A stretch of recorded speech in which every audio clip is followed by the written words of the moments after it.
Naglabas na ng sobpina ang Senado para kay Janet Lim Napoles. Ipinatatawag din ang mga whistleblower kasama si Ben Hurluy, kaya't kung sakali mag-face off ang mga ito sa Senado sa wakas. Nagpapatrol si Nina Corpus.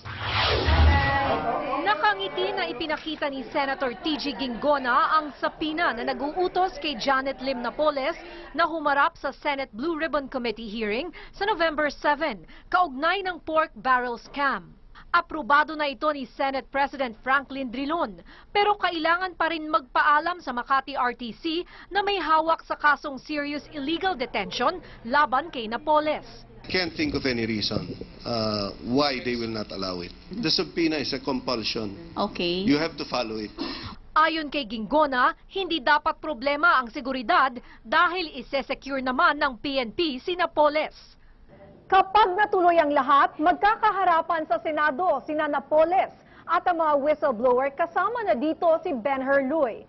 Dahil maging sila ay pinadalhan ng sapinang ito na katulad din ng kay Napoles.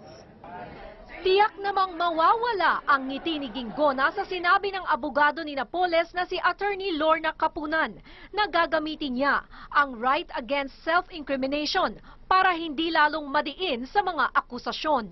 The right against self-incrimination is it's a right and a privilege of everybody.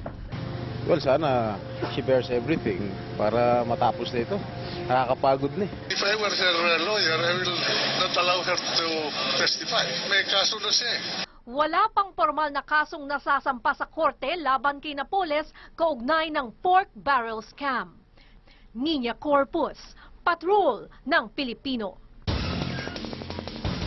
Pumayag na si Judge Elmo Alameda ng Makati RTC Branch 150 na paharapin si Napoles sa pagdinig sa Senado. Inilabas ni Judge Alameda ang desisyon kanina kasabay ng pag-uutos sa PNP na bigyan ng sapat na seguridad si Napoles.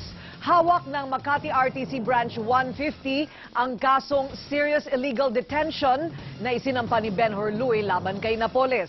Samantala, para naman sa inyong mga opinyon o komento tungkol sa pork barrel scam, mag-tweet lamang gamit ang hashtag #PatrolPork.